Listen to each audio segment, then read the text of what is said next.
Hey guys, ఈరోజు mothers day సందర్భంగా ఆఫ్టర్లో ఒక ప్రోగ్రామ్ పెట్టడం జరిగింది. సో దాంట్లో మన దీపిక గారు ఇవి గెలుచుకున్నారు. Here comes our winner Deepika Milkuri. So ఏమి ఇచ్చారో చూద్దాం. ఇప్పుడు ఉన్నాయి కుకీస్, ఒకటి అన్వికకి ఒకటి నాకు. ఇదిగా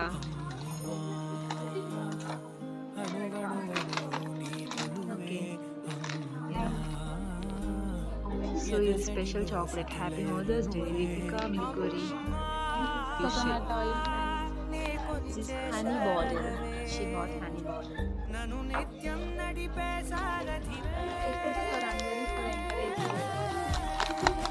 Yay! Thank you so much, Deepika. రేపటి నుంచి ఈ బ్యాగ్లో లంచ్ తీసుకొస్తుంది మాకు.